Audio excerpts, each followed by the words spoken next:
이스라엘 백성들은 출애굽 이후에 광야를 거쳐서 약속의 땅인 가나안 땅으로 전진하여 나아가야 했습니다. 그런데 그들은 단순히 걷기만 하는 것이 아니라 계속 이동하면서 주변 족속들과 끊임없이 싸우며 나아가야 하는, 그 군인들이 전쟁터에 나아가는 행군과도 같은 여정을 가야 했습니다. 그런데 이스라엘 백성들을 돌아보면 애굽에서 430년을 종살이하던 사람들이었기 때문에 그들의 모습을 가지고서는 이 행군, 이 전쟁에서 결코 이길 수가 없었습니다. 그래서 하나님의 언약의 백성으로서 체계적인 조직과 제도가 필요했습니다. 이제 이스라엘 백성은 광야, 이 여행, 행군을 위해서 하나님의 지시에 따라 체계적이고 효율적인 시스템을 만들어 나가고 갖춰 나아가고 있습니다. 싸울 수 있는 군대의 면모로 바뀌고 있는 것입니다. 20세 이상의 싸움에 나갈 만한 사람들이 얼마나 되는지 파악하고 이제 진영을 체계화하고 있습니다. 하나님은 이스라엘 백성이 성막을 중심으로 진을 치도록 명하셨습니다. 성막은 우리가 잘 아는 것처럼 하나님의 집입니다. 광야길을 행군할 때도 그 중심에는 언제나 언약의 말씀, 하나님이 있어야 했습니다. 이스라엘은 진을 칠 때 성막을 중심으로 하여 12지파가 그 둘레의 진을 치되 각기 자기가 속한 부대가 있는 곳에 자기의 가문의 깃발과 함께 진을 치게 되었습니다. 12지파를 4개의 지파의 그룹으로 나누고 그 그룹의 대표 지파를 선정하여 그 3개 지파 중에 가운데 배치하였습니다. 성막을 중앙에 두고 선두에는 앞서가는 하나님의 법궤와 구름기둥, 불기둥을 따라서 4그룹이 나란히 걸었고 멈춰서 쉬었던 것입니다. 우리가 말씀의 내용을 간단하게 살펴보면요, 동쪽에는 이스라엘의 선봉으로 수가 가장 많았고 야곱에서 장자와 같은 복을 받은 유다의 후손들과 유다와 같은 어머니인 레아에게서 태어난 동생들인 이사갈, 스불론 지파가 동쪽을 맡았습니다. 이들의 진영은 성막의 문이 있는 동쪽에 위치하였고 성막 기둥을 옮기는 역할을 감당했으며 행진 시에는 가장 선두에 섰습니다. 진영의 남쪽에는 르우벤과 그 동생들 시므온과 레위가 맡을 자리였습니다. 그러나 우리가 아시는 것처럼 레위 지파는 12지파로 계수하지 않았기 때문에 그 대신 갓 지파가 남쪽에서 계수되었습니다. 그래서 남쪽에는 르우벤, 시므온, 갓 지파가 진영을 이루고 있었습니다. 이들은 이스라엘에 행구할 때 성막 바로 앞을 지키는 역할을 담당하였습니다. 레위인들이 성막을 옮겼는데 남쪽 진영의 뒤를 따라서 대열의 중간에 레위인들은 위치하였습니다. 언약궤는 행군할 때는 진영의 선두에 섰기 때문에 성막의 나머지 구성물들과 함께 레위인들이 중앙에 위치하였습니다. 서쪽 성막 뒤에서 행군하는 지파는 라헬의 아들들의 후손인 에브라임, 므낫세, 베냐민 지파였습니다. 이들은 야곱의 장자 지파 르우벤과 요셉의 후손들입니다. 이는 이스라엘의 진영 배치의 군사적인 목적과 함께 역사와 언역을 중요시해서 배치했음을 보여주고 있습니다. 지금도 그럴 수 있겠지만 당시의 고대 문화에서는 동쪽이 서쪽보다 좋고 남쪽이 북쪽보다 좋은 방향이었습니다. 따라서 북쪽에 배치받는다는 것은 아무래도 열등한 위치에 배정받았다는 느낌을 받을 수 있습니다. 게다가 북쪽의 지파들은 단, 아셀, 납달리 지파로 서자들의 자손이었기 때문에 차별받는 건 아닌가, 차별 대우를 받는 것 같은 모습이 보여지기도 합니다. 그러나 이들은 그에 대해 불평하기보다는 조상들의 역사와 그 하나님의 언약을 받아들이고 자기들이 부름을 받은 위치에서 맡은 역할을 감당하였습니다. 이스라엘의 진영에 대한 설명은 다시금 이 모든 진영이 하나님의 명령과 조상의 가문을 따랐으며 레위인들은 싸우러 가는 자로서 계수되지 않고 하나님의 백성이라는 정체성을 지키는 역할을 감당하였다는 것을 우리에게 이야기해 주면서 오늘 민수기 2장의 본문이 마무리되고 있습니다. 결국에 이스라엘의 백성들은 하나님이 조상들에게 주신 언약을 기억하면서 그 명령에 순종하는 군대였습니다. 성막은 진영의 중심에 배치되었습니다. 성전의 기본 개념은 우리가 아는 것처럼 그것이 하나님이 임재하시는 장소라는 것입니다. 하나님이 임재하는 곳이 곧 하나님의 성소라고 할 수 있습니다.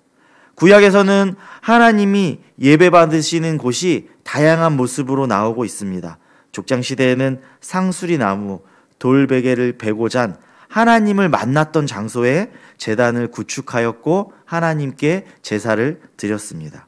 우리가 아시는 것처럼 모세가 하나님을 경험한 그 딸기나무가 있는 그곳은 하나님이 임재하시는 거룩한 장소였습니다.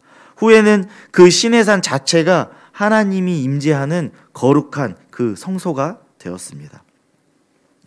출애굽 이후에 성막을 지으라고 말씀하신 하나님은 출애굽기 25장 8절에서 말씀하실 때 이곳을 내가 그들 중에 거할 성소라고 말씀하고 계십니다.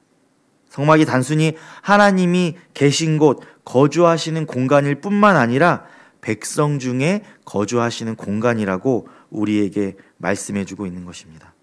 다시 말하면 성전, 이 성막은 하나님이 백성을 만나시고 그들과 소통하시며 그들의 제사, 예배를 받아주시고 그들에게 복과 은혜를 베풀어 주시는 공간임을 우리에게 보여주고 있습니다.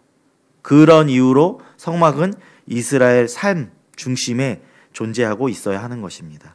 또한 제사와 율법을 비롯한 이스라엘의 백성의 삶은 성막과 연결돼서 이루어지는 것들이 많이 있었기 때문에 이스라엘 백성의 일상의 측면에서도 성막은 삶의 중심이었고 심장과도 같은 곳이었습니다.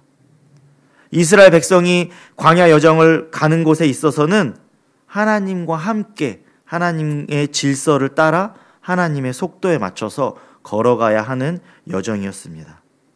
하나님은 그들의 걸음에 맞춰서 낮에는 구름 기둥으로 밤에는 불 기둥으로 인도하셨기 때문에 이스라엘 백성들은 하나님 말씀과 인도하심에 따라서 걷기만 하면 되는 것이었습니다. 그들이 가나안에 더 빨리 가기 위해서 무리하게 걸을 필요가 없었던 것입니다. 그들은 그 걸음 가운데, 광야의 여정 가운데 하나님 음성에 귀 기울이고 하나님 말씀에 따라서 하나님의 속도에 맞춰서 걸으면 되는 길이었던 것입니다. 이 이스라엘 백성들의 이 성막의 중심의 그 삶을 우리의 삶과 한번 비교해 보기를 원합니다. 우리는 가끔 하나님의 일을 한다고 하면서도 우리의 방법대로, 우리의 속도대로 그 일을 할 때가 많이 있습니다. 어쩔 때는 하나님의 원하시는 목적지라 말하지만 우리의 속도대로 빨리 그 목적지에 도착하고 싶어 할 때가 있습니다. 아니면 좀 더 편안하고 안전한 곳으로 빨리 가기를 원하는 것이 우리들의 모습이지 않나 돌아보게 됩니다. 그렇게 우리의 생각대로 우리의 방법대로 그곳에 빨리 가기 위해서 우리는 이런저런 방법을 시도하게 됩니다.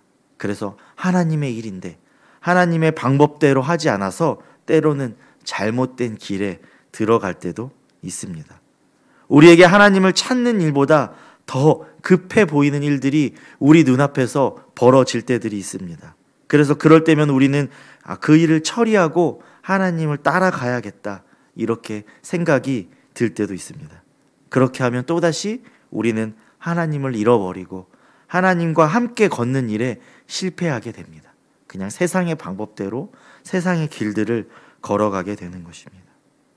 하나님을 삶의 중심으로 모시고 예배할 때 우리는 존귀한 하나님의 자녀가 되는 것이고 가장 안전하고 풍족한 길로 걸어갈 수 있게 되는 것입니다.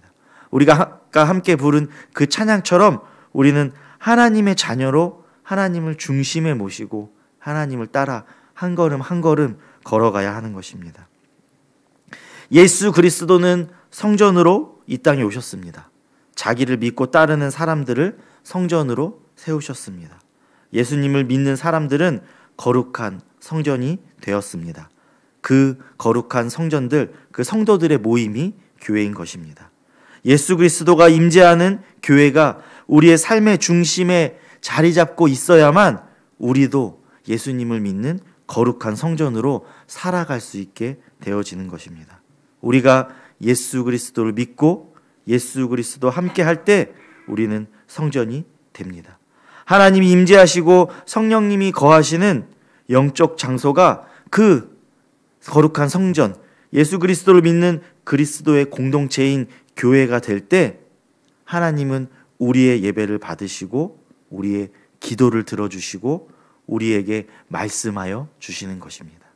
이스라엘 백성들이 성전의 중심에 그 거룩한 삶을 살았을 때 하나님이 그들에게 말씀하여 주시고 그들과 함께 걸었던 것처럼 우리에게도 하나님께서 우리의 중심이 되는 삶을 살 때 우리와 함께 소통하시고 하나님께서 우리와 함께 걸어주실 줄 믿습니다.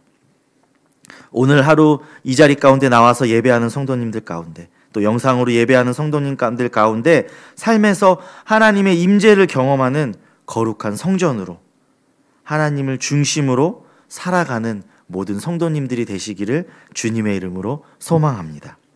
그렇게 살아갈 때 하나님이 우리의 삶 가운데서 함께하여 주시고 일하여 주실 줄 믿습니다. 우리는 그 하나님을 따라 하나님의 걸음에 맞춰서 그 걸음을 걸어가면 되는 것입니다. 오늘도 하나님과 함께 그 걸음을 걸어가시는 모든 성도님들이 되시기를 주님의 이름으로 소망합니다. 기도하겠습니다.